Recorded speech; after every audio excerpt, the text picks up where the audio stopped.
Good evening.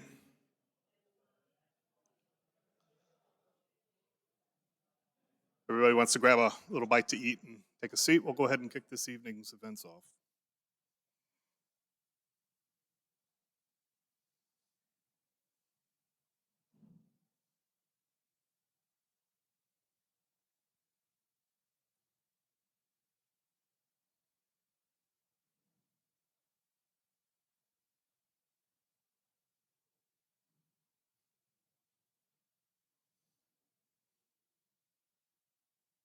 All right, good evening. My name is John Mitchum. I am the chair of the Department of History here at Duquesne University, and I'd like to welcome everyone to the fourth Vietnam Symposium at Duquesne.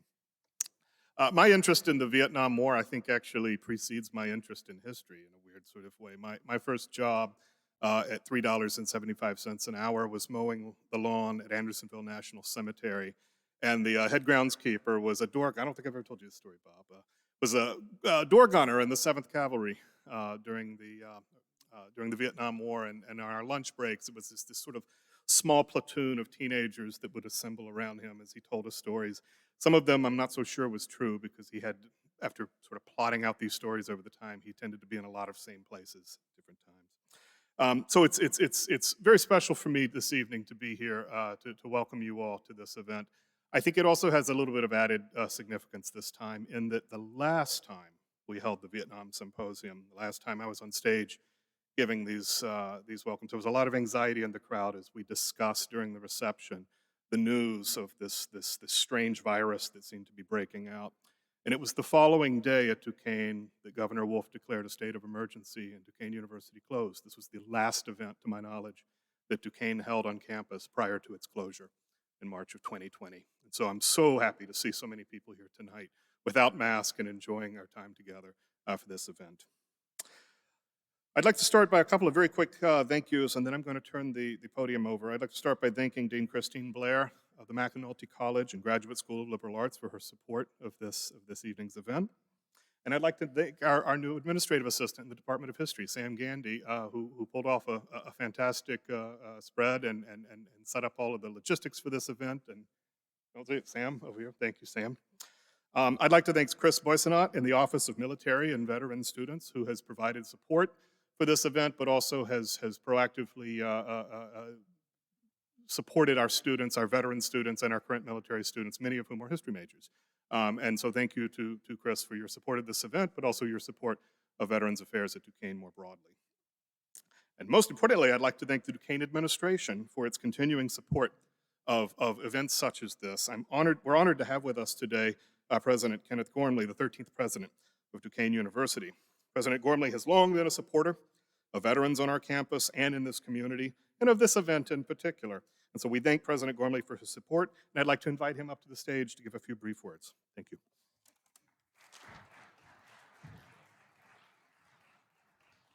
Thank you, John, and thanks to Dean Blair and the folks in the History Department. It's an honor once again to host this symposium here on the Duquesne campus, and we're especially grateful for the continued efforts of Bob Rodriguez sitting up here, who conceived of this event. He's, many of you known as Mr. Rod by many of his former students.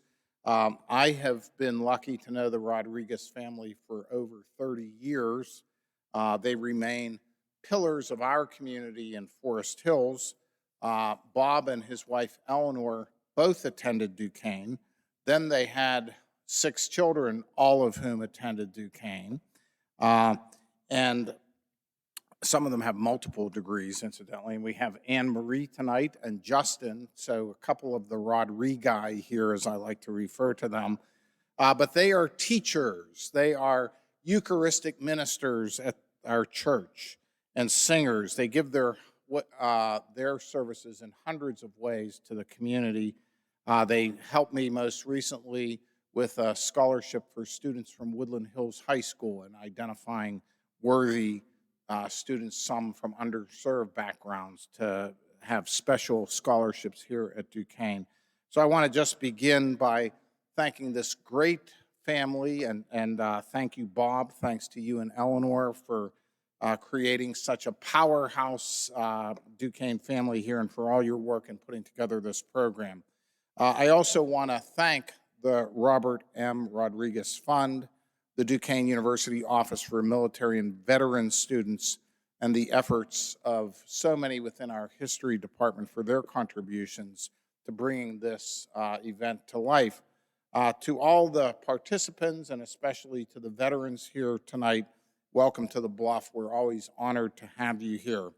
And Chris Boysenalt, director of our Office for Military and Veteran Students, is really committed and continues the long tradition of having Duquesne and its program be a national model for efforts on behalf of veterans. I can tell you it has been very important in my own family. My daughter Becca attended Duquesne, and while she was here, she met a young man, Kyle Nolan, who was serving in Afghanistan and also assigned to an Army base in Kentucky. And so when he finished his service, he really had no choice because Rebecca had this all figured out. He came to Duquesne, and I can tell you, he came here on the GI Bill, and the Office for Military and Veteran Students was a huge help to him. He finished with his business degree in 3 years. He pursued his dream of serving in the Pennsylvania State Police like his mother and father had done as a trooper, and he is today, he graduated from the academy and then is today serving at his home barracks of Westmoreland County. Kyle and Becca were married right here in our Duquesne Chapel, and the Gormleys are very proud of his impressive record and the fact that he is a Duquesne University veteran and alum and now a law enforcement officer. And he's going to be a very good dad soon because Becca and Kyle are expecting very shortly. But it is for so many reasons then that we're so proud to host this event and to support the veterans. As I have told Bob before, I remember my earliest exposure to these issues and confronting these issues was as a young person attending St. Anselm's School in Swissvale. And I remember it was the time of the Vietnam War, and I remember one of my closest friends, Denise Abraham's brother, Jim, coming back in a casket and going to Need's funeral home, and for the first time being confronted by what that meant to serve one's country and then to lose one's life. And I know that for many of you, many people came home to less than a hero's welcome after that war and other wars, and I know that the wounds still are fresh for many of our veterans and many times have to continue to confront that fact. Post-traumatic stress syndrome disorder is real, and it is important that we address it head on and that you're able to share your experiences and to lean on and learn from each other. So again, to all of you veterans, I want to thank you for your service and thank you for sharing your stories with us. We will never forget the sacrifices that all of you have made, and you remain heroes to all of us.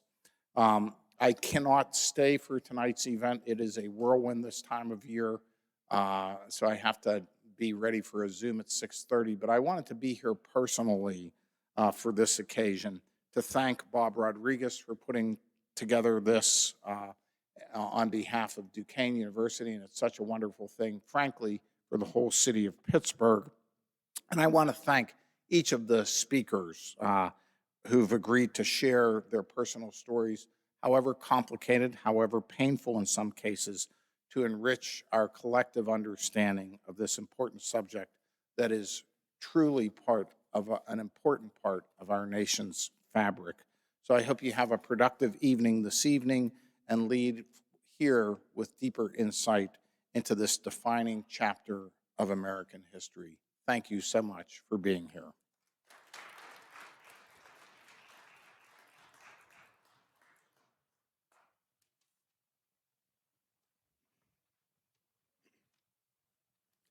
Thank you, President Gormley. It is now my pleasure to introduce Bob Rodriguez, which is something I probably don't need to do for the vast bulk of you. Bob's been a pillar in both Pittsburgh as well as Duquesne University for many, many years. Bob began his teaching career in 1969, squarely in the middle of the Vietnam War. As President Gormley pointed out, he's been a fixture at Duquesne, earning 3 degrees here, all 6 of his children earning multiple degrees here. And I just realized this afternoon that Bob, who began teaching in the history department here in 1991, is now the longest serving member of our department. So thank you, Bob. This course began a number of years ago as an outgrowth of a course that he was already teaching at Chartiers Valley, where the idea was to make history come alive and to bring veterans into the classroom as part of the educational experience.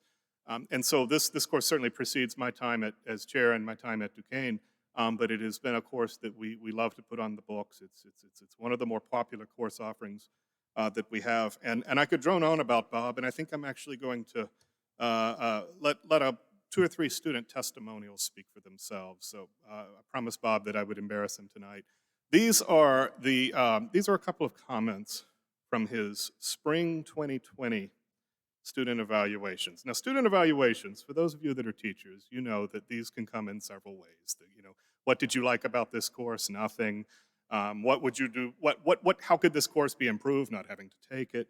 And so having these kinds of impactful and actually thoughtful comments about the course, whether positive or negative, can sometimes be few and far between. When I pulled Bob's file this afternoon in order to prepare this, my mouth dropped, and it was a reminder of why we have him come and teach this class every 2 years. Professor Rodriguez, keep in mind too, this was spring 2020, which was for most educators the most difficult semester that we have ever taught and will likely ever teach. Professor Rodriguez brought to life the subject of the Vietnam War, said one student. He had a story or a song for each slide, and it was hands down my favorite class that I have ever had in my life. Another student said, Professor Rodriguez was so passionate about what he was teaching and so knowledgeable that every class felt like our own friendly grandpa was teaching it, except that he knows what he's talking about. This one I think really spoke to me the most, and I think it's a sort of nice segue into tonight's event. This class touched me forever. His dedication and kindness serve as an inspiration. He also touched the hearts of every veteran that came into our classroom. We thank Bob for his years of service and for his organization of tonight's event. Please join me in welcoming him to the stage. Bob.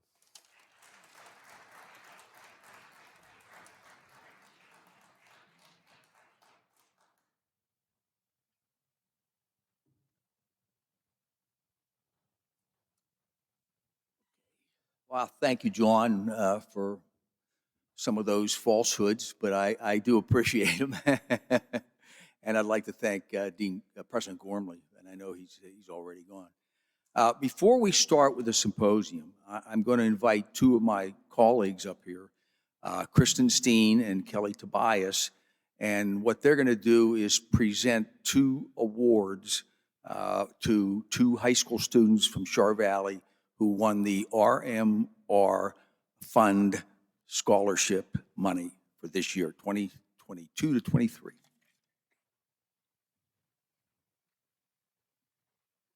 Jane, would you like to walk up here? I know this is exciting for you, I'm sure.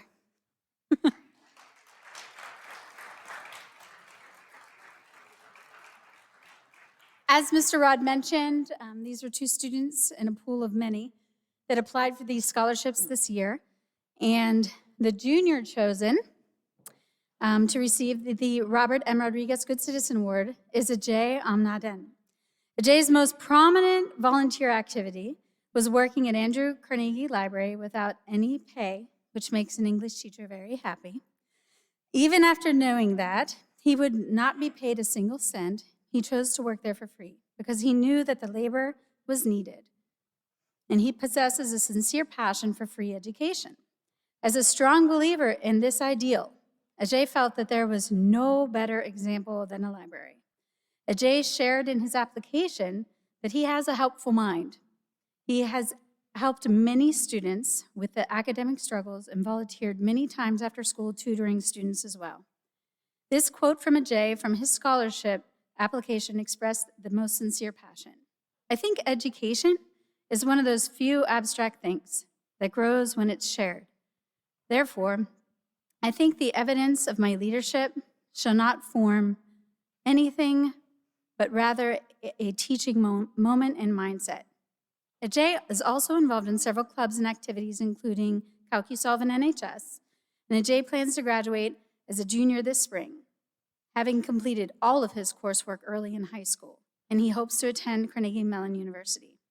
We're exceptionally pleased to have applicants like Ajay to show how very important the pillars of education extend beyond the classroom and our community, and essentially remain a good citizen to our world. Thank you. Good job, Ajay.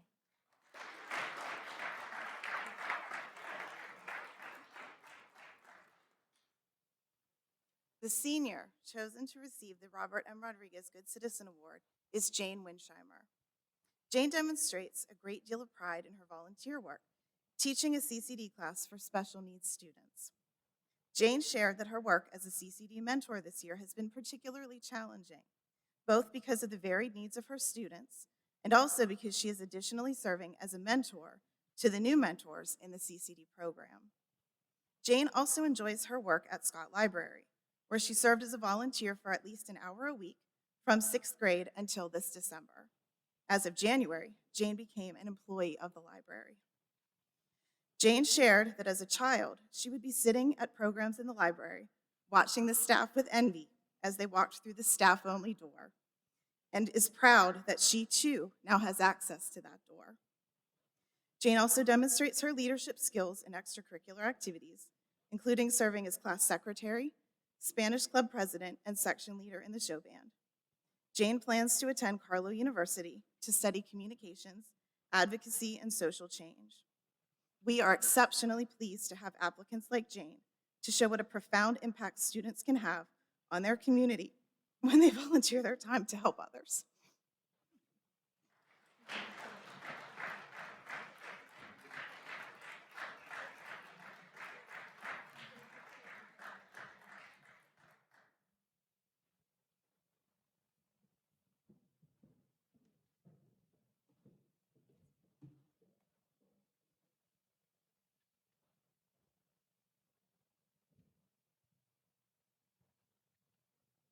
Okay, we're going to start the symposium shortly. I know our last symposium was on March 11th, 2020. That was the date of the pandemic, so it's very memorable.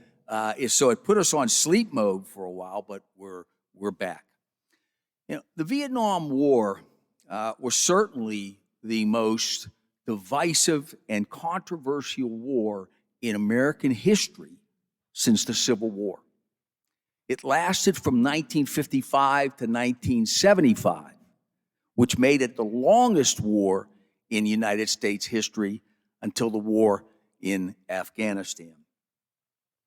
Despite its almost 50 years ago having ended, its legacy still looms over American consciousness. And it affects American policy decisions in many ways. The symposium is a panel of Vietnam War combat veterans who come here and openly share with us their thoughts and experiences while they were in Southeast Asia during those difficult times. And they also share how the world has affected them and their lives since Vietnam. Very powerful. Our formula is very simple. I'm going to start with an opening question. One of the panelists will certainly respond. Others can respond as well. And as the discussion evolves, it really turns into an open-ended discussion or conversation. I will stop it one or two times and see if anybody have questions. And I have Colleen and Marissa here, and they'll bring the microphone down to you so you can ask your question, okay? I might punctuate as well a few film clips as we go on through the night. I would like to call your attention to page 4 of the program. Okay, this is the in memoriam page. It's about Kathy Swayzik. Kathy Swayzik was a frequent panelist on the Vietnam Symposium panel. Kathy passed away in August of 2020, and we really miss her. It was actually my wife's idea to put this in memoriam in, and it was a great idea. And I always listen to my wife, well, most of the time. At this point, I'd like to call up the panelists, and I'm just going to name them, and they'll come up, and you could read a little bit about them in the program. Okay, we'll start with Greg Connolly. Come on up. Jim Cromie. Jim Jenkins.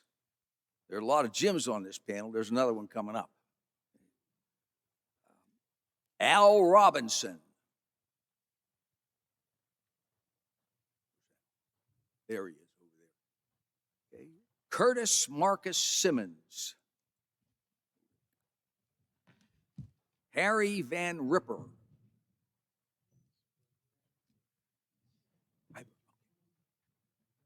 And Jim Woods. That's the other Jim.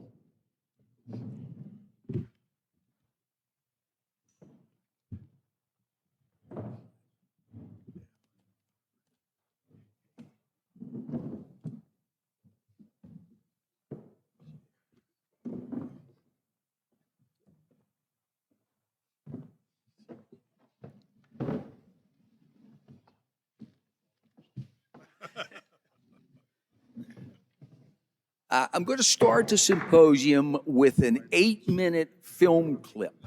Okay, this came from the first intensive documentary on Vietnam, made shortly after the Vietnam War, and actually went on air in 1983, 13 hours on PBS for 13 consecutive Sundays, and it was quite revealing at the time. So some of what you'll hear here, there may be some inaccuracies of time, so you'll see that. Now, the more famous one that came out in 2019 was Ken Burns. How many of you saw anything of Ken Burns? That's a great historic piece. This is more, primary source, because a lot of the people who made decisions in Vietnam and who fought in Vietnam were still alive when they made this film. So let's start with that.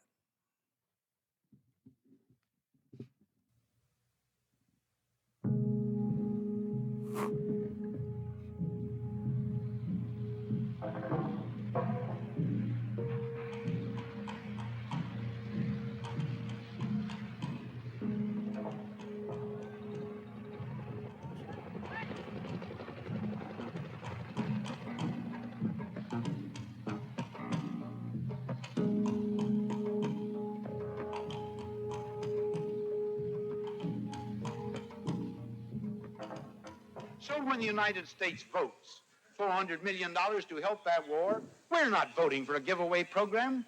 We're voting for the cheapest way that we can prevent the occurrence of something that would be of the most terrible significance to the United States of America, our security. If we withdrew from Vietnam, the communists would control Vietnam. Pretty soon, Thailand, Cambodia, Laos, Malaya would go.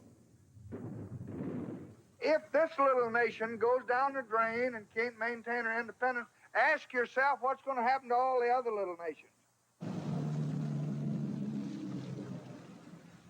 If the United States now were to throw in the towel and come home, and the communists took over South Vietnam, then all over Southeast Asia, all over the Pacific, in the Mideast, in Europe, in the world, the United States would suffer a blow. And peace, because we are the great peacekeeping nation in the world today because of our power, would suffer a blow from which it might not recover. First, a handful of advisors, then the Marines.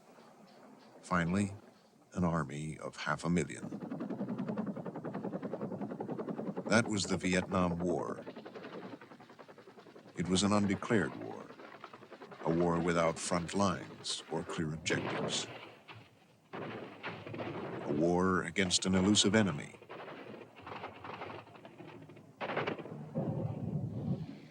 A war.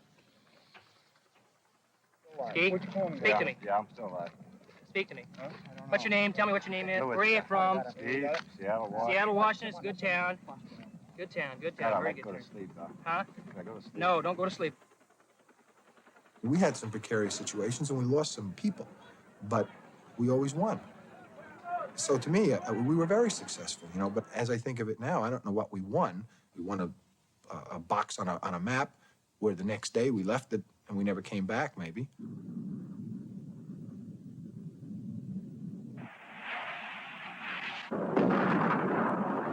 It was a war that blurred the line between friend and enemy.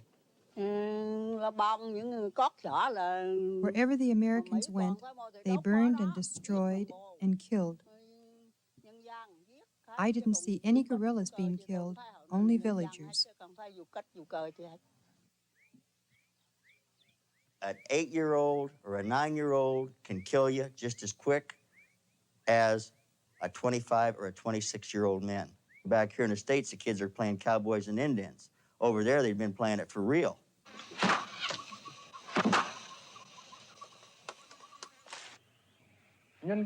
It was a war with deep roots, deeper than most Americans knew. Ho Chi Minh and his followers fought for decades against the French, then against the Americans and their South Vietnamese ally. I always believed in my country. But instead of sending my sons out to defend their country, I sent them out to die.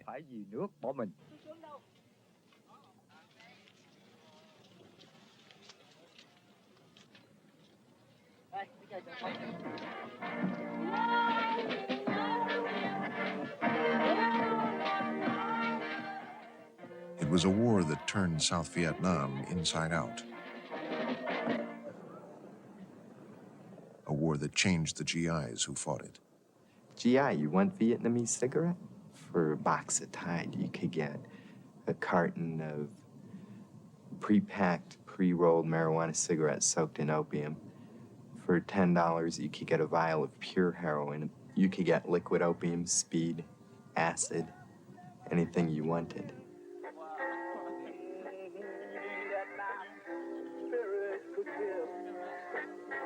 It was the first television war. What's he got, small arms? Small arms, automatic fire, grenade launcher, and hand grenade. With uncensored battle reports flashed to the folks at home. What's the hardest part of it? Not knowing where they are, that's the worst. You lost any friends? Quite a few. We lost one the other day. The whole thing stinks, really.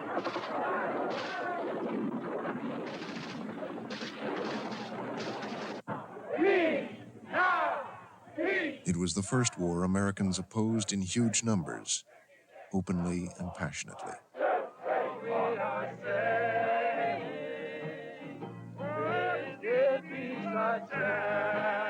Are you listening, Nixon? Oh, we are saved. Are you listening, Agnew? The Vietnam War ended when the communists took Saigon.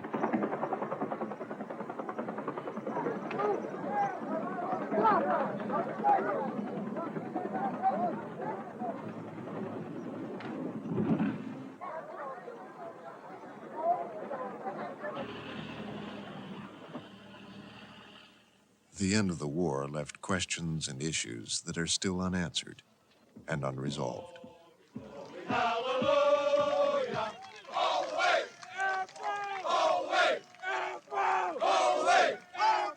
Well, it's time that we recognized ours was in truth a noble cause. Let us tell those who fought in that war that we will never again ask young men to fight and possibly die in a war our government is afraid to let them win.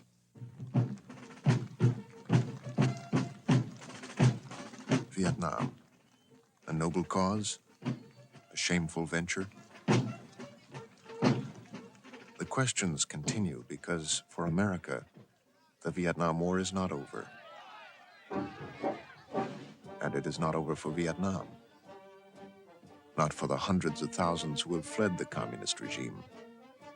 Not for the millions who remain in a devastated country that is still at war in Cambodia and with China.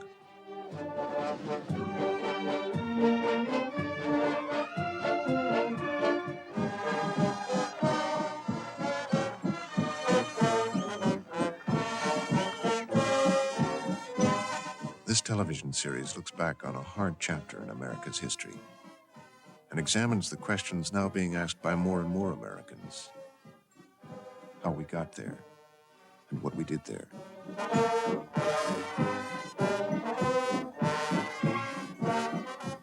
2.5 million Americans fought in Vietnam. And 58,000 Americans died there. Why?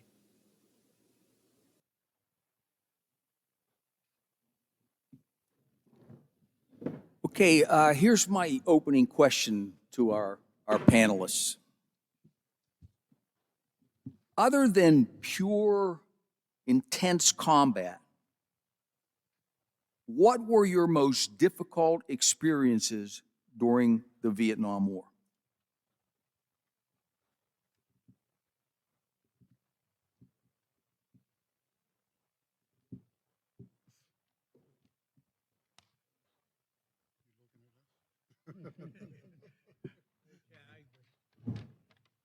One by default. What was terrible was sleep. You never got sleep. I mean, if you got 2 hours a night, it was amazing. And yeah, it was just, that's what my most difficult thing was, just getting a good night's sleep. What comes to, I was never as hot as in my life in Vietnam. It's just the environment. And there were times that I've never been as cold. I mean, you constantly perspire. You get up in them jungle mountains in the morning. Is the mic on? Now? Yeah. With my big mouth, do you think? You get up in the jungle mountains and you're always wet. And we dropped down to 50 degrees and we would be freezing in Vietnam. I mean, it's kind of crazy you're in the middle of the jungle and you're frozen. But it's the heat and the cold. That's my immediate thoughts about Vietnam.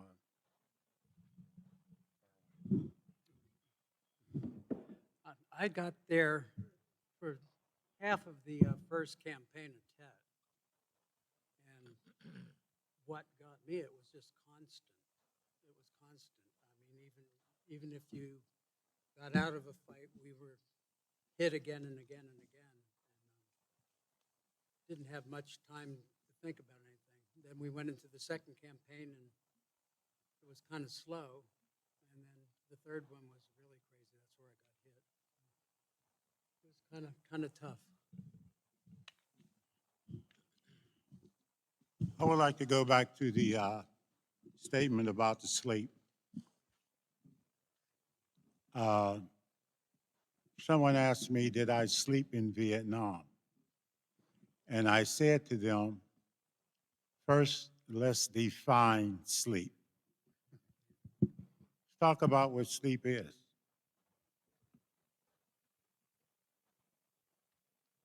And when we got finished, I told them, no, I did not sleep.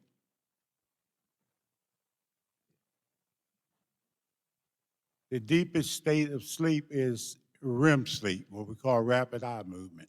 That is the dream state of sleep. And if you're not dreaming, you're not in REM. So no, I did not do any dreaming. The most I consider myself getting was rest. And that wasn't even a degree of rest. It was just a moment of, I don't know what it was. So I just wanted to address the sleep thing. They have all talked about, and we'll talk more, I'm sure, about the pressure that they felt in Vietnam, the people on the ground. I always have to get in on Curtis. I slept like a baby. I was flying helicopters and living in an air-conditioned barracks. But most of them weren't. I got a note. There's a question often about PTSD. What is it way more common among Vietnam veterans than among previous veterans? The answer, to my mind, is yes, without a doubt. And a statistic that I have here, in World War II in the Pacific, the average grunt soldier, fighter, spent 40 days in combat in a 4-year tour. There was a rear. There were places that they would go for months at a time that they were not in combat. In Vietnam, in 1 year, the average ground pounder was exposed to combat for 240 days. That takes a toll. The constant pressure, the constant exposure to the possibility of being killed or injured is what these guys brought home with them. As I say, I'm not speaking from personal experience, but from talking to them, knowing them, and reading. They say 240 out of 365 days, you're afraid you're going to get killed. You don't just forget that, walk away from it. And that's what we're dealing with now and have been dealing with the Vietnam veterans. They went through a kind of pressure that just didn't exist back in World War II. You'd be in a battle, a week, maybe 2 weeks, and then it'd be over. You'd be in the rear, you'd be reinforcements. You would not be in constant danger. That's my 2 cents for it. As I said, not personal experience. Pilots were not in constant danger.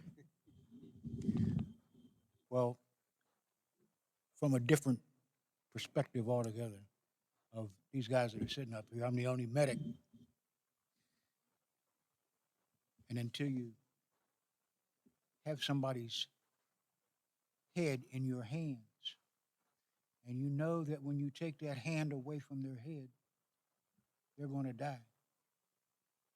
No matter how much morphine you give them, no matter what kind of drugs you got to give them, you know that they're going to die. And it goes on and on. If you're in a combat situation, if you're in a combat zone anywhere, you don't sleep, you don't eat, ever. There's just nothing there. You know that your hands hold somebody's life somewhere. You hold a hand, you hold an arm. Your job is to stop the bleeding. Your job is to keep them alive. And if you look closely at those soldiers that got off those airplanes and got off those helicopters, which incidentally were meant to be ambulances for medical personnel, and they found out if you put an M60 in the doorway, they could do a whole lot more damage.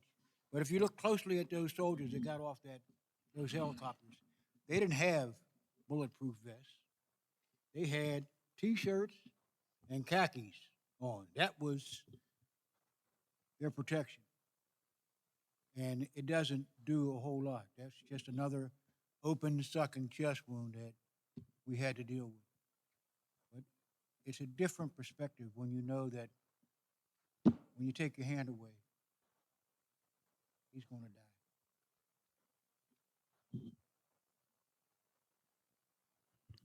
My first experience in Vietnam, when I arrived there, they were pulling out caisson, and that was one of the battles that were fought during that time. And my remembrance of being there, jumping off a chopper into actually into the rice paddies, and they would tell you stay off the dikes, meaning don't stay on top of the dikes. Otherwise, if you don't crawl in that mud or water, you're going to be hit. And there was quite a few of them that got hit that particular day just getting off of those choppers. And I remember when one Marine grabbed me and said, "You are my replacement." And that's when I really realized that I was in a combat zone.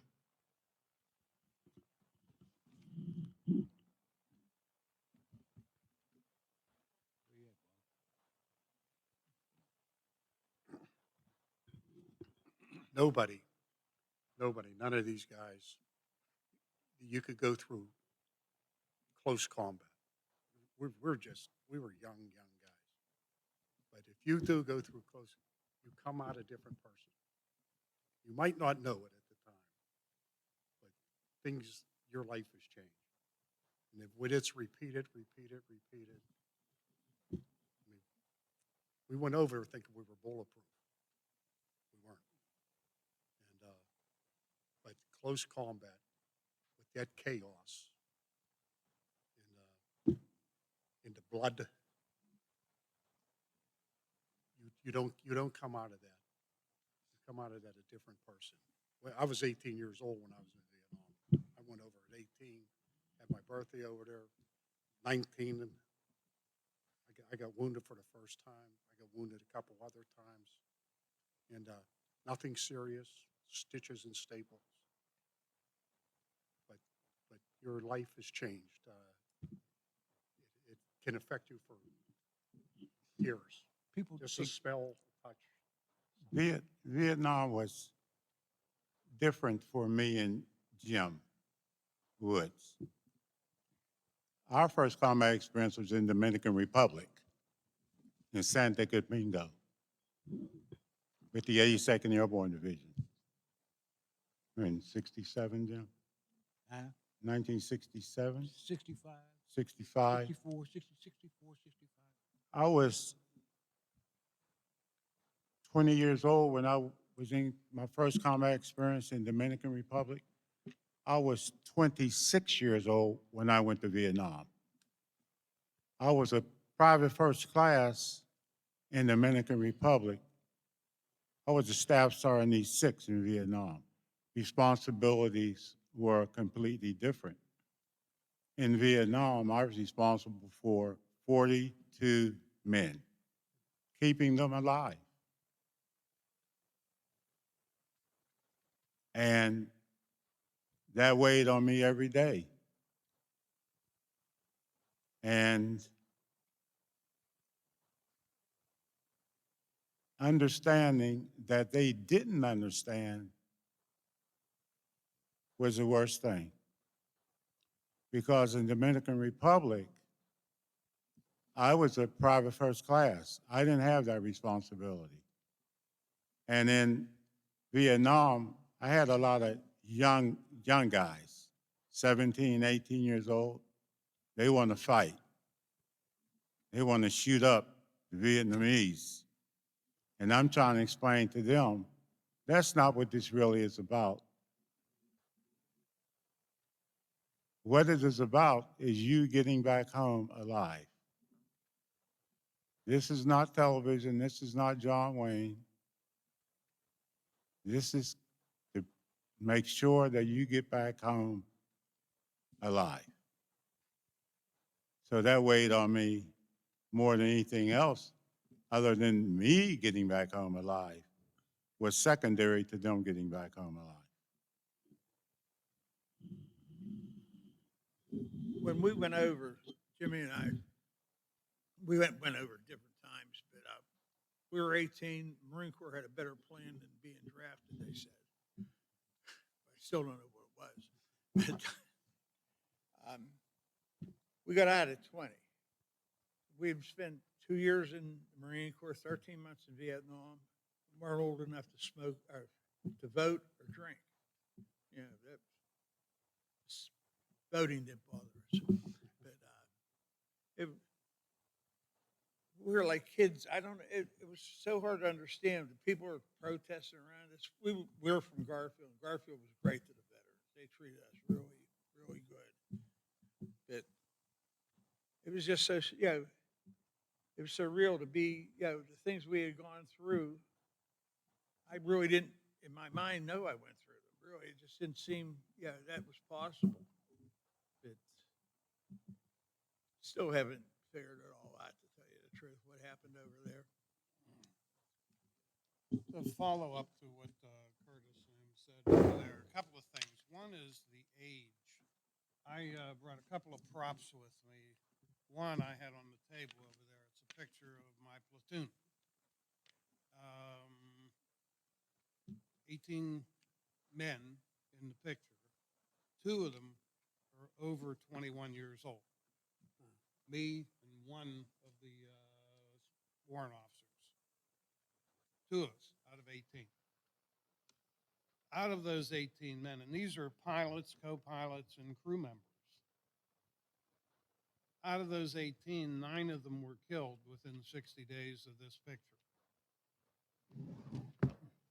That's part of why I didn't talk about Vietnam for about 20 years after I got home.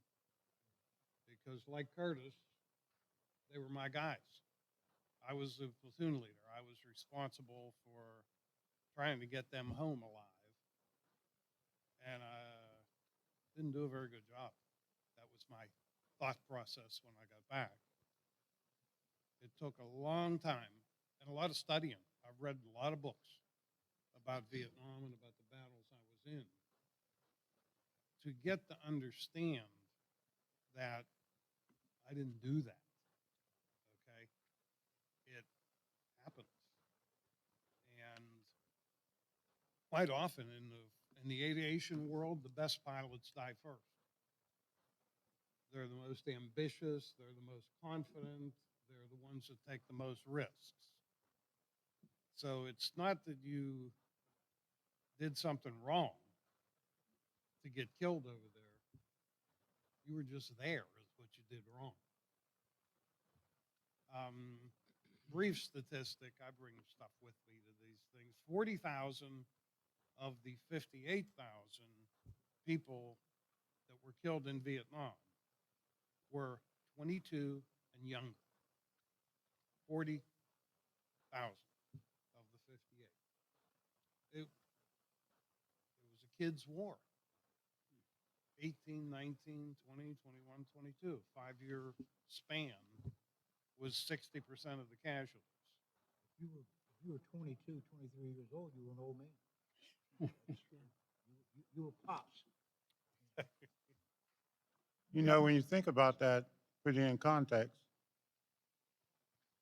you're old enough to die, you're not old enough to vote, and you're not old enough to drink.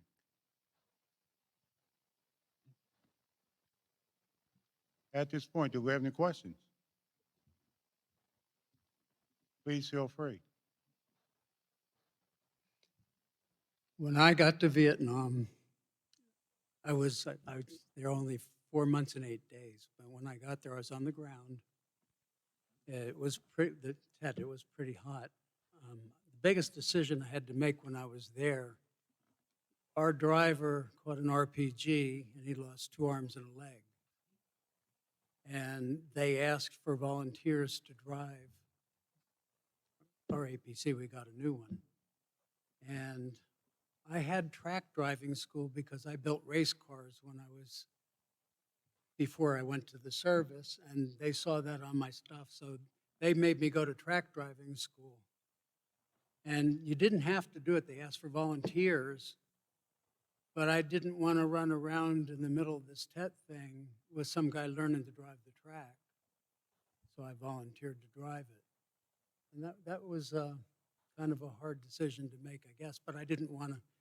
At least I knew how to drive the darn thing. I had the best track in the battalion. They had a thing where they inspected our tracks, and in fact, they used that to give me a promotion when I came back because I had the best track in the battalion.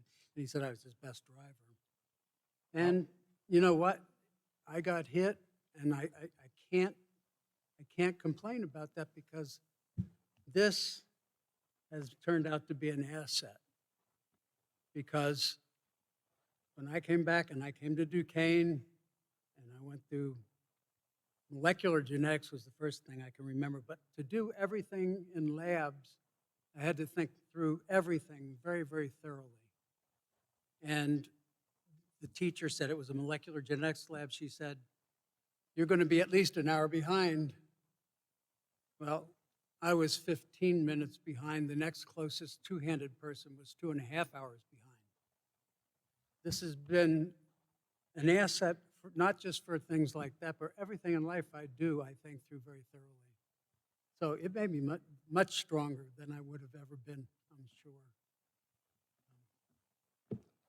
That was. With me, 18 years old, we grew up in the east end of Pittsburgh, Bloomfield, Garfield's area. Graduated from high school. Back then, you were going to be drafted. It was accepted and expected. So we did. Marine Corps didn't come out with a special. What a deal. They had it planned out pretty well. You end up in boot camp, 10 weeks, then you're in infantry training for so many weeks, then you're in your specialty, what they call the MOS. In my case, it was demolition. That's 8 months. The next 13 months, you're in Vietnam. If you make the tour, you're back home for 90 days and you're back on the street. I mean, and that's about how it worked for us, for the 2-year enlistment guys. We weren't drafted, but we were almost. I mean, we pushed a draft because you were going to be selective service. You couldn't do anything until you had your obligation, unless you had a deferment. If you were going to higher education, which I wasn't, and that's how fast it happened. From in 2 years, in 8 months, I was running around rice paddies with a gun. That was my first full-time job. It was hunting people. We kind of had to self-medicate. We did a lot of things that part of our issue, and I don't care when you got out, when you came back from Vietnam or you came back from any combat zone in that point of time, was that nobody appreciated what you had to do. Nobody appreciated what we had. We came home from a very unpopular. I know guys that got off an airplane coming home who put a civilian raincoat on over top of their uniforms so that people did not know that they were homecoming soldiers. I got in my car, my little Volkswagen, with my dog. We picked up a hitchhiker. And when he figured out that you just gotten out of the service and you had been somewhere in a combat zone, very unpopular. In 1965, 66, it was not popular to have been a soldier, whether you were in a combat zone or not. You were, what do they call them, baby killers, family destroyers. Well, he figured out that I had just got out of the service. The next red light we came to, he said, "Okay, I'm gone far enough." Well, that's okay, because the dog didn't like him anyway. But it was a thing about acceptance. We were not accepted. All right? We were not accepted. I had a very difficult time when I came home. First, I was in the military 10.5 years. I knew something was different about me, but I didn't know what it was. I got wounded. We medevaced me out of the field in a helicopter. And if it wasn't for helicopters, those 58,000 names on the wall would be like 358,000. Without the helicopter, Vietnam would have been unexplainable as far as deaths are concerned. So he medevaced me out of the field.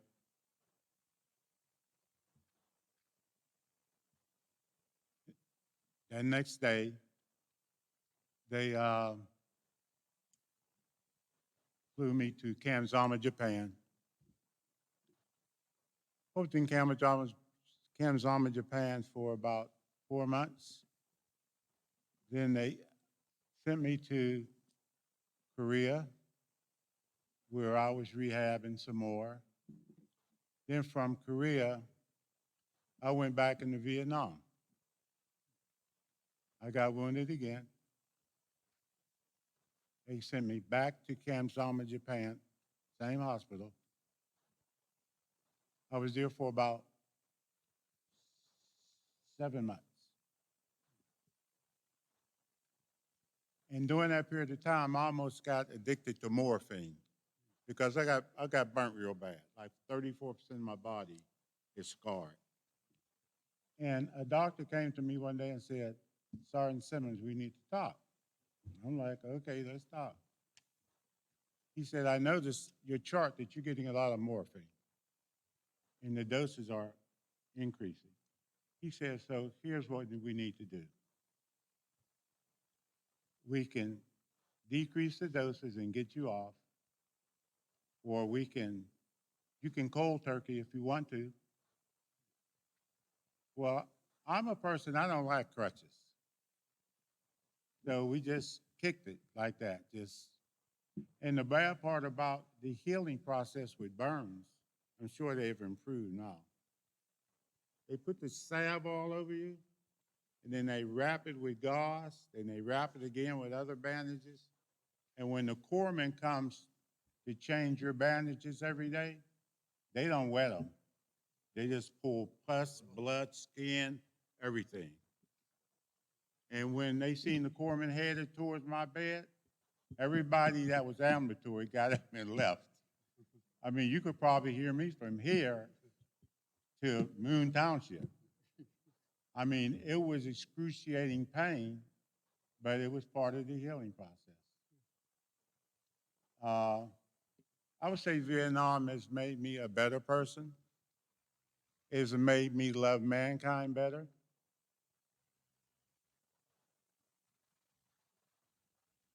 It's made me be a better person overall. I am not one to take anything for granted anymore. I don't complain. I don't judge people. And as far as the Vietnamese soldier,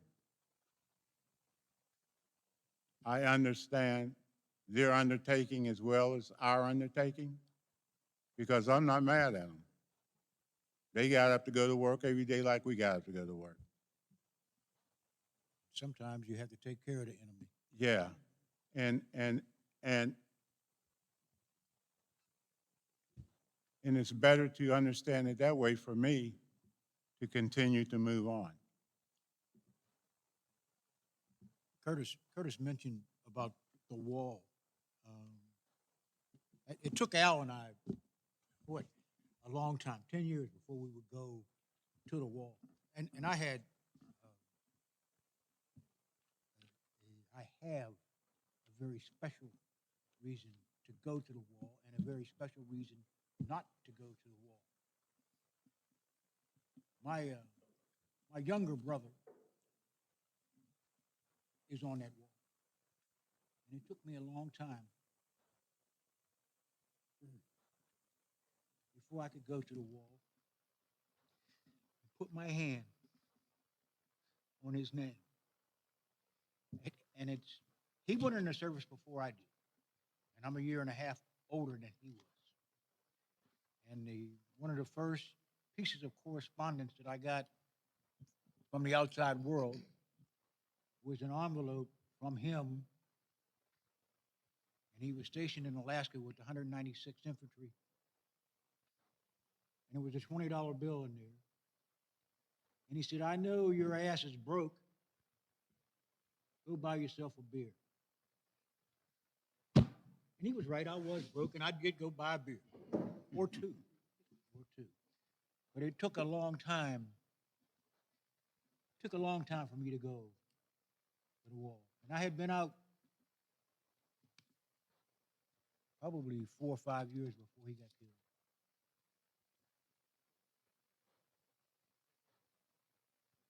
I can go now, but it was a difficult thing for me to do then. But Al made me go. Well, I didn't make Jim go. We were fortunate enough to be part of the history class at Chartiers Valley High School.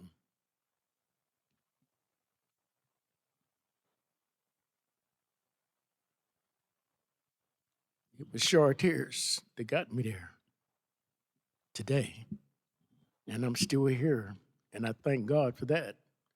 Dr. Rodriguez, I thank him and Chartiers Valley High School, because there's been a lot of changes in my life that came because of this. And I'd like to thank you all for coming out and taking time to listen to what each one of it on this panel says, because we all have different views and we all had different experiences. And my experience in Vietnam had made a lot of difference in the thing that I did in my life. And that was from my being employed as a disabled veteran, which I served with the Department of Labor for 27 years as a Veterans Employment Rep. And Jim Woods and I, we all the time, there was a Veterans Day parade that came somewhere on that corner. I would see Jim standing, and we both worked in the same office. We worked for the state, but it was different offices. And then we came together when Career Link was located in East Liberty, where the Target is actually located now. And that point, we would always come together, not necessarily go out and have a beer or a drink, but just to acknowledge that we were veterans, that we served together. And thank this panel also, because got Marines on the left, and I was in the Charlie Company 1-3 in Vietnam. And I take time to pay tribute to all that served, regardless of branch. And thank you all. Can we touch on PTSD for a moment? This is my brother from another mother. Literally, we've known each other for 60 plus years. I worked for the VA. He worked for the state of Pennsylvania. We never talked about Vietnam. We never talked about Vietnam. And when he was rehabbing at the University Drive, and I had come home because they had sent me to Walter Reed in DC. And while we was on TDRL, temporary duty retirement list, that's when they decided they're going to discharge you. They assigned me to my parents' address on Race Street in Pittsburgh. And he was at the VA. He was rehabbing, but he would get ambulatory leave. And we would drink and drink and drink and drink and smoke weed and more weed and more weed. And where's the weed? We need some more weed.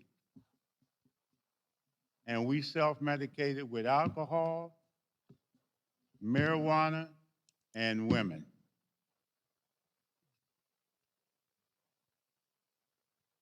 Never talked about Vietnam. Didn't start talking about Vietnam until Dr. Rodriguez started this panel. I worked in the vet center. Is everybody back here? I worked in the vet center with 4 other therapists. And that's what we done. All master level therapists, We help combat veterans deal with their issues. I have post-traumatic stress disorder.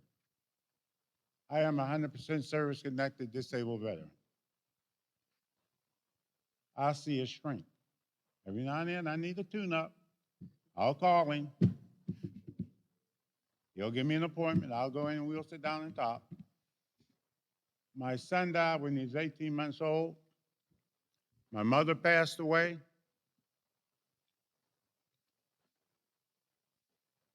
I did not really grieve either one of their deaths.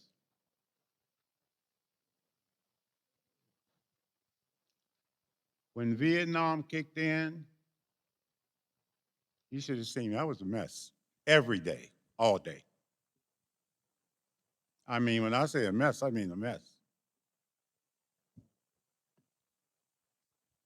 And thanks to Dr.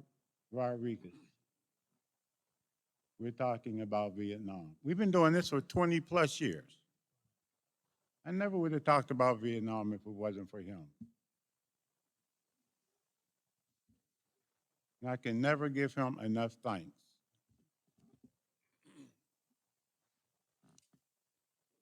I got to touch on that. I fall in the same category to the extent that this picture was in a drawer in my house for 20 years. Put it away. Put the war away. Just been there, done that, it's over. Got to go live a life. Rob Rodriguez invited me to one of these symposiums. My daughter-in-law got me roped into it. She taught at Char Valley. And I got the picture out of the drawer. And it's been hanging on the wall directly across from my desk ever since.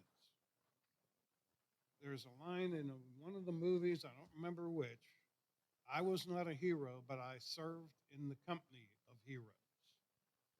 And that's what this picture is about, to remind me, to be proud of the fact that I knew these people, that I was one of these people, and that that's a special thing to be. There's my other prop. I've got about 20 copies of this over on the welcoming desk over there. 4 of these gentlemen got shot down in Laos in 1971. They were killed, but they weren't retrieved, so they were missing in action. Their remains were returned to the United States 28 years later in 1999. And on the event of that return, there was a ceremony, and one of the other gentlemen in the picture gave a eulogy for those 4 men. There's a copy of that eulogy, about 15 copies over there. I'd suggest that you pick one up and read it. It's extremely moving. It's a picture of how we respected each other, how we dealt with each other, and how that really is all we cared about. I mean, we weren't fighting to protect the world from communism. We were fighting to try to keep the guy next to us alive and keep ourselves alive. Sometimes when I'm not in a really good mood and people say, thank you for your service, I tell them I didn't do that for you. I did it for the guy next to me. Wasn't thinking about you or your parents or your grandparents. It was a personal thing. But if you get a chance before you leave, you can grab one of these and read it or take it with you. But it's insightful into how we dealt with each other, how we loved each other, how we respected each other. And that was our world. These guys in the picture were my world for a year. There was very little outside that world that I gave a shit about. Okay. That's a special relationship, too. It's something that most people will never have.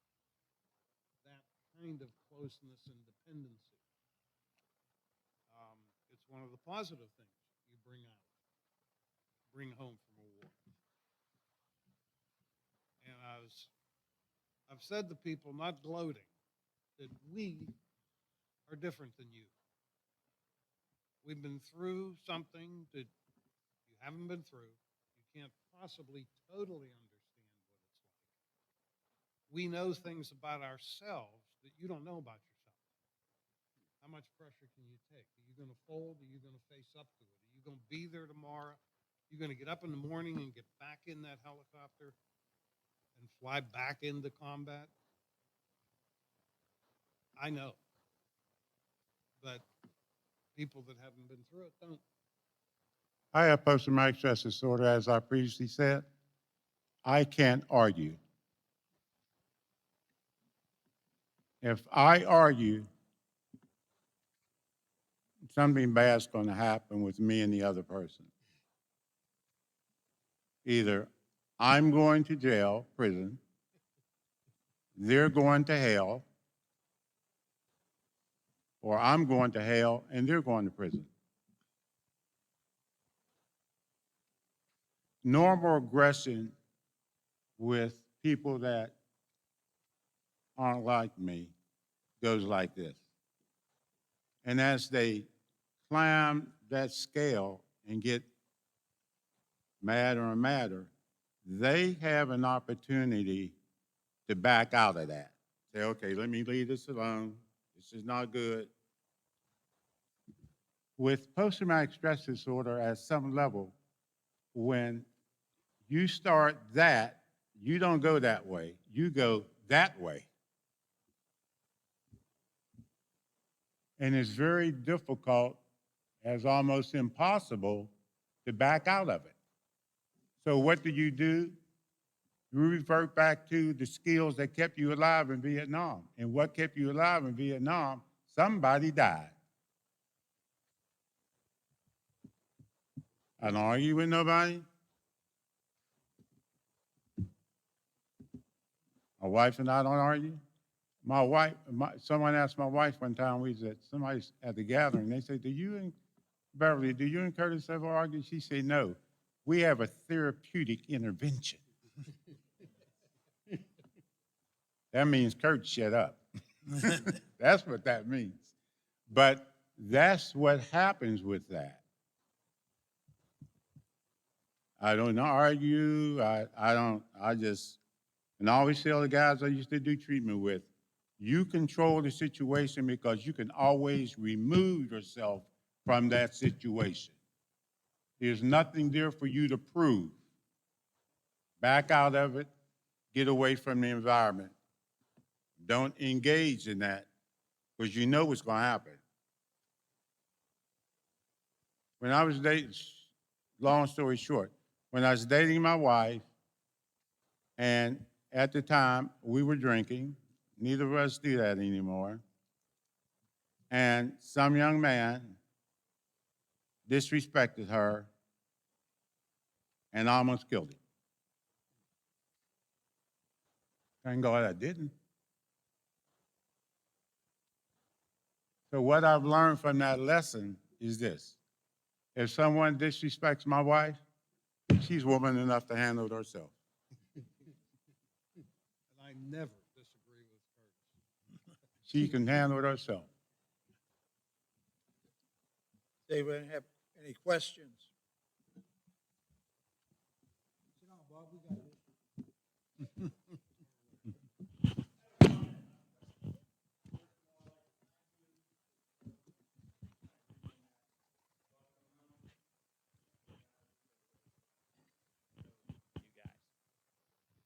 There's no closer bond than Vietnam veterans.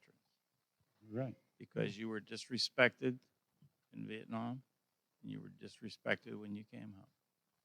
And on March 29th, it's Vietnam Veterans Memorial Day, and it's the only Veterans Day for one group of veterans, Vietnam veterans. You're special. Thank you. Thank you. Thanks for coming tonight, sharing your firsthand experiences. It's been really informative hearing what it was like in Vietnam and your experiences after Vietnam, things that none of us could ever gain from a textbook or even watching a documentary. So I'm sorry, I have two questions for the whole panel, but then one just for Mr. Simmons. And the first question stems a little bit from the documentary that we watched that Mr. Rodriguez showed at the beginning, and it mentioned the availability of marijuana, opium, and other narcotic drugs. And in the 1980s, during the Soviet-Afghan War, the Afghans gave narcotic drugs or sold them very cheaply to Russian and Soviet soldiers, sort of to undermine the Soviet war effort. Do you have the sense, based on your experience in Vietnam, that the Vietnamese were providing narcotic drugs that, in an attempt to undermine or weaken American soldiers, the U.S. war effort in any way? And if they were trying to do that, how did the Army combat that? You know, what did officers do to try to stop drug consumption? The second question is, when many of you came home during the war, you came home from the war, according to the pamphlet, while the war was still being fought. And some servicemen, former servicemen, joined the anti-war movement. And I'm curious, how did A, you feel about that? And B, if you ever encountered those people, former soldiers who joined the anti-war movement, you know, did you engage them in any way? Did you speak about the war in any way? And how have your views of the war maybe changed over time? And then lastly, for Mr. Simmons, I'm sorry, I study Latin American history, so I'm kind of curious about what happened while you were in the Dominican Republic. Particularly, how did the Dominican people respond to the U.S. Military intervention in 1965 in the DR? Thank you very much. Well, I can answer hopefully one of those questions for you regarding the use of drugs. I didn't experience any within the platoon that I'm responsible for. I'm not saying there wasn't no use on my first tour, but when I went back to, after being medevac and then sent to Korea and then sent back, as a matter of fact, it wasn't, I asked, someone said, well, why did they send you back to Vietnam the second time? And I tell people this when they get ready to go in the military. Be careful what MOS is military occupational status. That's your job. Be careful what job you choose. The reason they sent me back in the second time was I'm Airborne Ranger. And they were looking for Airborne Rangers because when they sent me back the second time, they assigned me to MAG V, Military Advisory Group Vietnam. That's a unit of 5 guys. They have different teams. 5 guys. You have a first or second lieutenant. You got an E6 RTO, ready telephone operator. You got an E6 artillery advisor. You got an E6 medic, and you got an E6 grunt, which was my position. You are assigned to a Vietnamese unit. You're the only 5 Americans together. Everybody else is Vietnamese, the Vietnamese army, the ARVNs.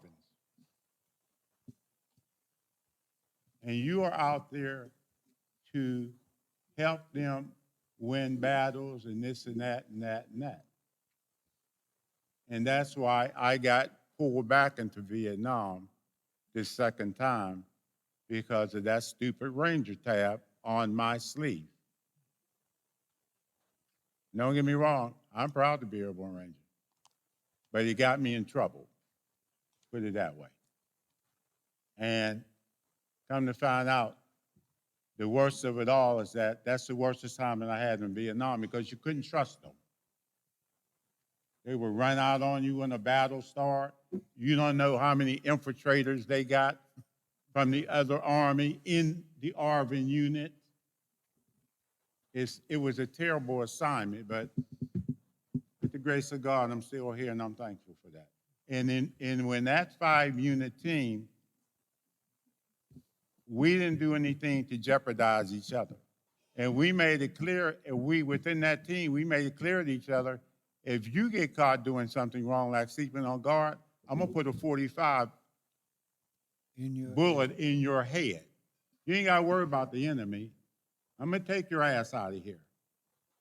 So in that situation, I know there was no drug use. The other ones, I don't know. Couldn't fly a helicopter on drugs. So we didn't really have a drug problem among pilots. Crew members, yeah, floor gunners and crew chiefs, a lot of pot use. They didn't, all they had to do was pull the trigger on a machine gun. They didn't have to have the same coordination as you had to be a pilot. As the potential source of any drugs that you might have been able to get, no. I can tell you that, no. And to respond to what I thought was the second part of your question, there's never been a war that was worth a shit. None of them. If human beings can think of the most devious ways to maim and or kill other human beings. Now you tell me that there's some good to that? Sorry. Can't agree with you. None of them is worth a damn. Along the line, it took me a while to acknowledge that. When I got back from Vietnam, one of my wife's cousins was talking about, came to visit us, and he started talking about how, if I had a son, I'd be sending him to Canada. No way would I go to that lousy war. And we had a problem because 3 months earlier, 10 of my best friends got killed. I was not about to accept that they died for nothing. A couple years later, a little bit of thinking, a little bit of growing, a little bit of broadening your view, and it changed. You had to accept that there was no purpose. They didn't die for nothing. They died for their friends. They died for the rest of us. But you couldn't do that when you first got home. Just, oh yeah, it was bullshit. They all just died because they were there and it didn't serve any purpose. It's hard to buy. It's hard to accept. But you have to eventually. When I came home, I was pro-war. There's no doubt because they have you brainwashed. My country, right or wrong, my country. The longer I've been home, the more anti-war I've been. Now I'm completely anti-war. But I don't want to see one of these kids get over there and get killed. I don't believe it's worth it. Bomb them back into the Stone Ages, as Curtis LeMay said. But Jimmy had a little run-in with protesters once, didn't she? I did. I worked at the Postal Service downtown. And I come out of the building and they were carrying on across the street. Ho, ho, Ho Chi Minh, the NFL's going to win or the NHL, whatever. And they were throwing paint on the federal building. I snapped. So I went over, I waded into them. I got arrested. They put me in the paddy wagon.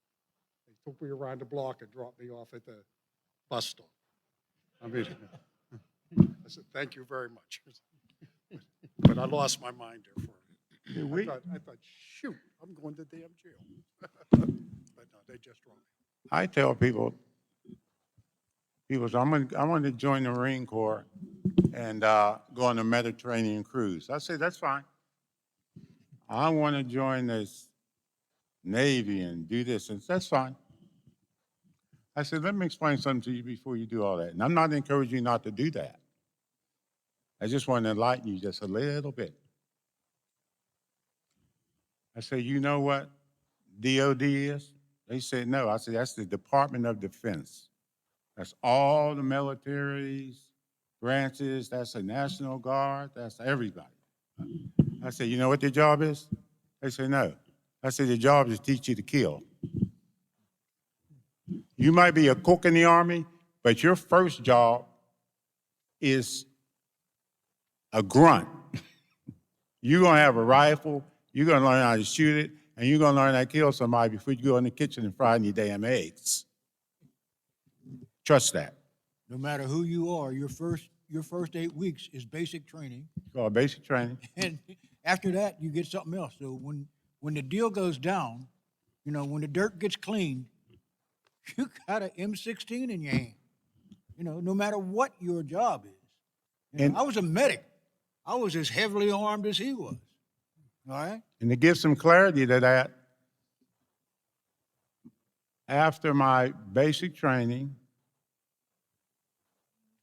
after AIT, and after jump school, I was stationed at Fort Bragg, North Carolina, 82nd and 1 Division. I got lucky and started playing football for the Army for 3 years. We had our own airplane. We used to play other branches of the military and other places. I got a chance to go to Korea. We played in Korea. We played in Japan, Okinawa. We played other branches in different places. We played Fayetteville College's football team, Fayetteville, North Carolina, for close to 3 years. Only had to put a uniform on once a month for pay call. We had our own medical corps, our own doctor, our own nurse. I don't know if you all probably too young for this, but Pete Dawkins, the lone N at West Point, he was our coach, Captain Dawkins. And when Vietnam broke out real big, y'all put all that shit away. You going to war. Just store it. You will not see it again. Just to make my point. I want to acknowledge that all those that served in the wars before, they had parades. Chartiers Valley, they gave us our first parade, and I want to continue to thank them because we never had a parade. And we were going out to do our symposium, and they said that don't come up yet. We want to take time and get some things together. And as we rode up to Chartiers Valley High School, the students were lined up and thanked us. And that was our parade. It was a beautiful day, trust me. Yeah, it was beautiful. The whole school, they brought down convertibles. The students had convertibles. They put us in their convertibles and drove us up to the school. It was a very, very, very heartfelt day. The year before, one of us, and I'm not sure which one of us, had said, when is the effing parade? I don't know who said that. Prompted them to respond to us, and it was just unbelievable. I was in Las Vegas a couple of years later in a taxi, and I told the cab driver, and he was crying. He was a veteran, and nobody ever had one for him. So we've been privileged to be involved with Rob and with Char Valley, and what they've done for us. I wanted to let you all know that Bob is our honorary veteran. We presented him with a plaque. So I wanted to let you all know that. Yeah.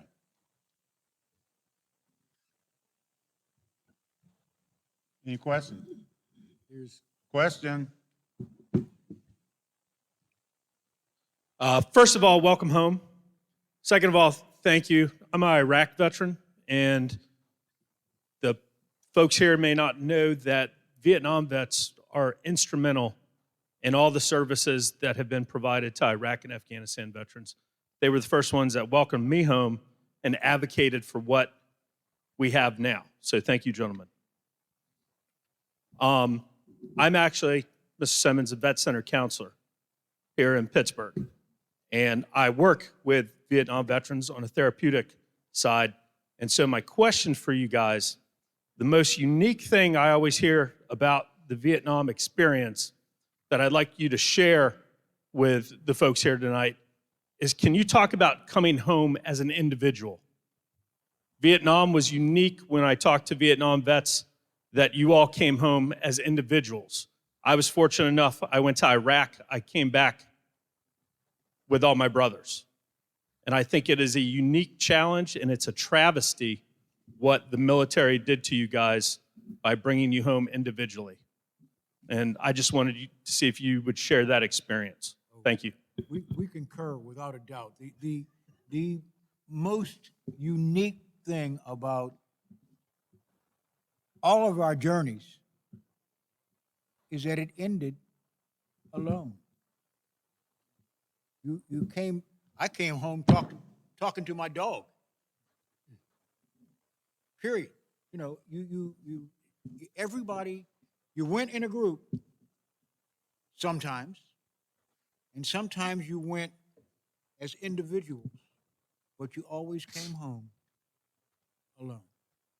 One at a time, maybe two at a time, and you split up when the airlines went to Kansas and to South Carolina.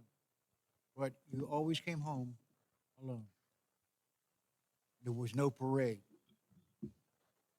Sometimes there was nobody there at the airport. You had to get that cab by yourself. And it made a difference. It made a major league difference in the manner in which you manifested being where you were and when you got home. One thing the Vietmore had was we went in there not as a group, like, you know, companies and that. We went in piecemeal. They'd just send us in one at a time, and somebody rotating would take a spot. And you never really, I mean, believe me, you were tight with the people there, but after we came home, we really wasn't, you know, I really didn't, look anybody up or worry about anybody. But when we came home to Garfield, as I said before. We got home, the VFW gave us a membership right away. The bar served us. Garfield's not but firemen, cops, millmen, you know, just a working class neighborhood. And they treated us well. We got our own parade. You know? We had a parade. We organized it. Yeah, we did. And it was big. Well, the VFW backed us on it, and it was a big parade, marching bands, everything. But the VFW, I was the first. I was the commander. He was the senior vice commander. Another Marine was the junior vice commander. We just, I think we were the first in the country that, from Vietnam. They just, they were 90% of the men there were in World War II. And they just, I hear these stories about baby killer and all that. We never had that. We were treated like gold. We weren't old enough to drink. And Porcos was the name of the bar. He said, F it, you can drink here. I ended up buying the place. But, my friend bought the bar. And we did, though, stay amongst ourselves a lot. It was, I got pictures of him at my 4th birthday, and I'm 75, so we've been together a few days. Let me share something with you different about World War II veterans, give you some more insight into post-traumatic stress disorder. World War II veterans trained together in the United States. They shipped together overseas. They returned together back home. During that return home was an opportunity for them to validate each other's service. They had a chance to share that with each other. They had a chance to grieve with each other. They had a chance to thank each other. Vietnam veterans didn't get that. You usually went over as a replacement, or if you went over as a unit, the unit would split up. when you hit country. You definitely didn't ship back together.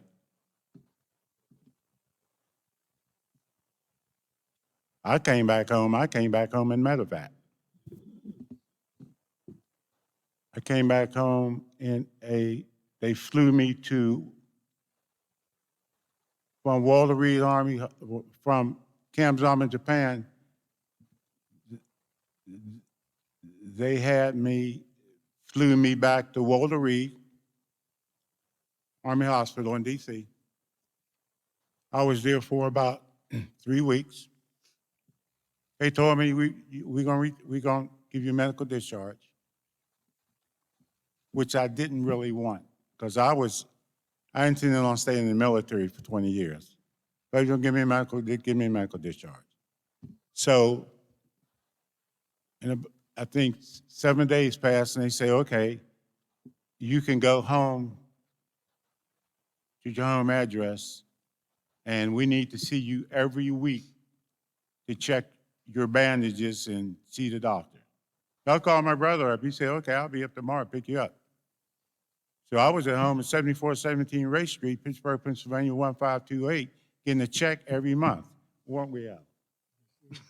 Anyway, so I didn't get the baby killer thing and all this and all that. I didn't get that.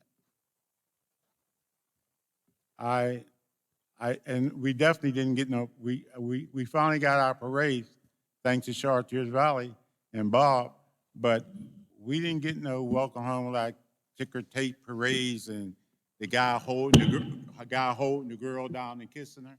No, we didn't get that. No. When I came home, I was in the hospital almost 18 months. My leg was almost shot off, my arm was blown off, and had a collapsed lung. I had a 15% chance of living after they operated on me. I was in a coma 8 days, and a rocket hit an ammo dump near the field hospital. And they said I popped up. They didn't think I was going to make it. I had a collapsed lung. They didn't do anything with that until I did wake up. So I was in that coma. I know that was God's alarm clock, because the ammo dump didn't kill anybody, but it sure as hell woke me up. And I was on my way back. And it was a lot of months to get back. I couldn't walk for a good while and whatever, but We're here. I'm here, man. We're Yeah, here. yeah. No, and you know what? I'm a chaplain for the American Legion. I've been almost 20 years now. I dearly love the Lord. Actually, I was chaplain of the year for the state of PA for 2018 for the year. I love people, and I love this university. I met my wife here, and I got 2 degrees here. And I'm a happy camper. I'm alive. We're all glad to be here. We're back, we're here, and we're learning to take care of what we have left. Marine Corps Infantry, I was with an assault company. I mean, our job was to kill them, and we were pretty good at it. On the table here is some of the, I don't want to say souvenirs, but artifacts that I had brought home. And you're from hand grenades, from Chi-Com grenades to mines, to the Ho Chi Minh slippers. I think there was a question in the back that we didn't get to. There it is, right there.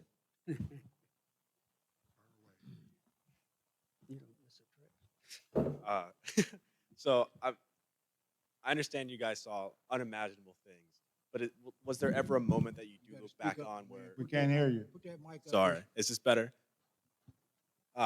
So I know the things you guys saw is unimaginable to me and everyone else here. But was there ever a moment in training or your time over in Vietnam where you do look back on it fondly, or was it all just kind of one huge? Do you understand? All right, we need a translator. We're too, What we're did too you say? far away. and Am I we're not too like? old. Does it have to be like right here? Is this better? He just kept, he's coming in a little garbled, as we say in the military. I'm sure we all have some fond memories, but I don't think that we can discuss them in mixed company. Hey, Jim, I'm not in that group. Hey, Not in that my group. grandson's in the house. I cannot discuss that. What was the question? About fond memories from Vietnam. Okay, I always have. Yeah, I have one. Let me, you know what? I was in the supermarket yesterday, and the guy looked at my hat, and he and his wife both said, "Thanks for your service." And my response, when you say thank you for your service, I say thank you, and for the most part, I had fun, which stopped them both in their tracks. Because how could you be in the Army and be in a place like Vietnam or wherever you were and have fun? Well, it's like anything else. Yeah, I had the experience of combat. I saw some things that I don't wish on anybody to have seen. But my entire life in the military was not spent with people shooting at me. I mean, I got a chance to do things in the military that I would have never been able to do in civilian life. I traveled around the world. I could eat, drink, and have fun in 5 languages. All right? There's no way in hell a young black man from Overbrook in 1962, 63 could have done that. All right? Especially after being kicked out of school for a year and a half. I have had big fun in the military. Jim. All right? Now, yes, Mr. there were Wood. some times when I wish the hell I'd never saw Olive Drab. But there was also some times I was mighty glad to have it on. Mr. Woods, I have a fond memory of Vietnam. I guess you did. I'm not going to go there. You don't know about it, so you can't go there. I can't. My fond memory, to answer the young man's question, my fond memory is this.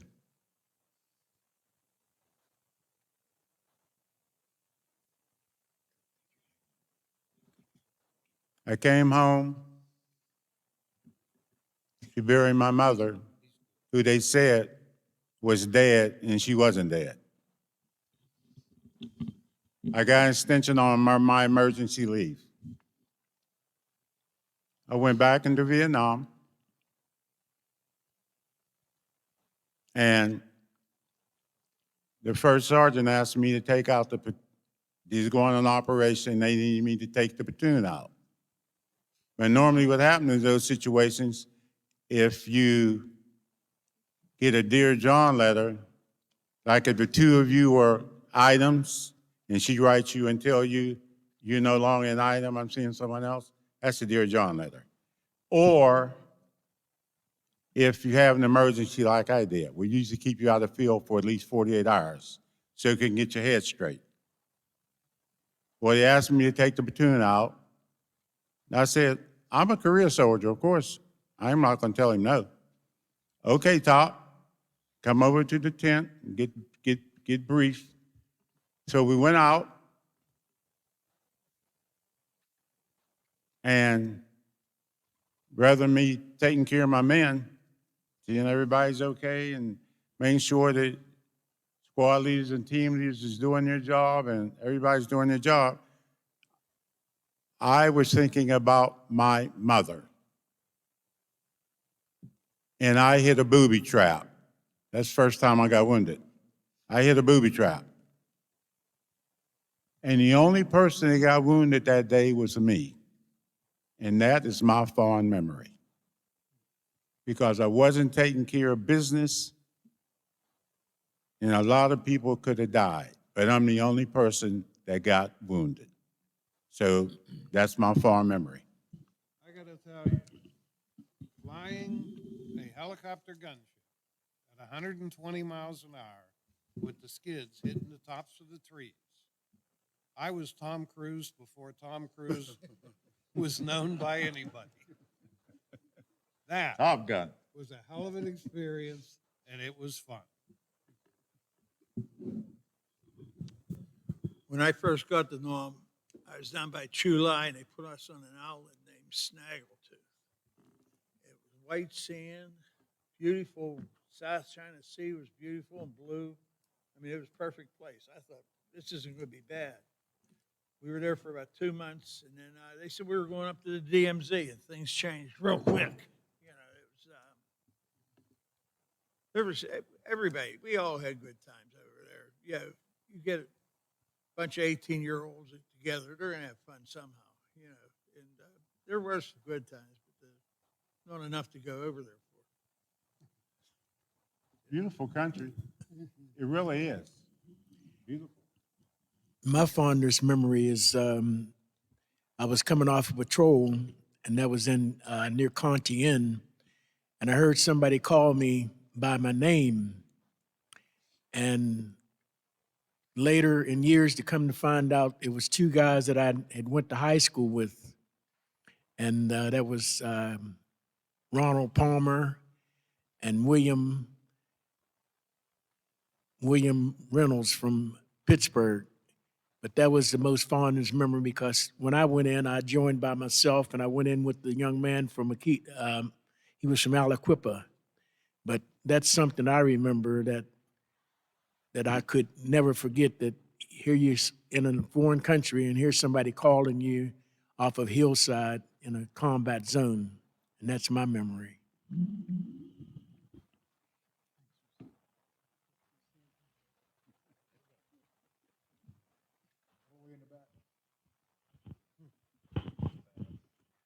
Hi, is that too loud? Is that fine? Can you hear? Can you hear? Yes. Okay. I can hear. My Daughters of the American Revolution chapter is hosting a 50th anniversary pinning ceremony for veterans. And I'm so appreciative that the country as a whole is finally recognizing and appreciating the service and what you went through. I believe the country wants to hear you, and we need to hear you. So thank you for sharing. My question is, have any of you been back to Vietnam? And if so, what were your impressions? No. No desire to go back. Absolutely no desire. I know guys do it. They do it. They say they heal themselves or something, but I have no desire at all. Why would you want to go back there and say, over there's where we got overrun and Captain Graham got killed? I have enough dreams about it. I really don't want to go over there again. Well, I think that Jim and Alan know someone they work with that purchased a house in Vietnam, didn't? Didn't what's the name buy a house over there? Vietnam. Harold. Yeah, Harold Mace. Harold Mace. Yeah, he bought a house over there. He did, but he's back here. Oh, okay. No, he's here. I talked to him the other day. Is he still crazy? Oh, yeah. Okay. Yeah. But like I was saying, it's a beautiful country. And he still goes. I mean, he goes. He bought a house. He bought some property over there. He came back home, and he still goes. And his daughter still talks to him. It's the country is still devastated from the damage that's been done. From my understanding, because of the dioxins, Agent Orange, and all that stuff, children still being born without limbs and blind. Yes. I have to let it go.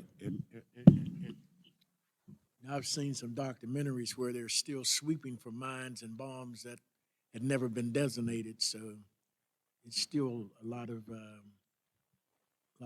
metal and things that haven't been found yet. Yeah, it'll make you cry.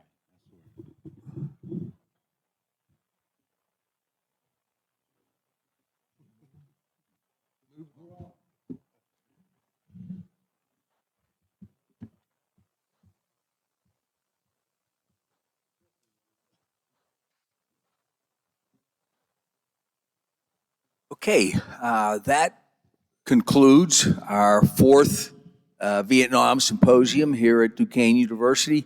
I would just like to give our panelists a round of applause.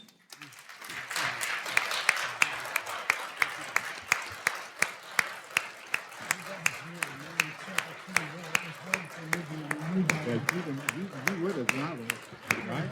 God bless you.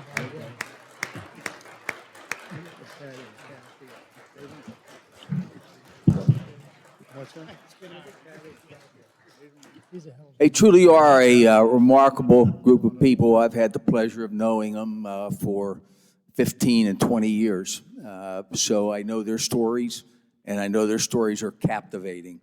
And that is why the symposium, I feel, is a very important event to share with our public, our students, and all interested people, because it can be special.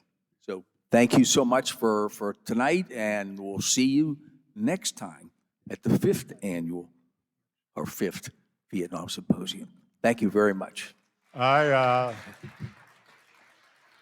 want to thank you all for letting me have a very, very therapeutic evening.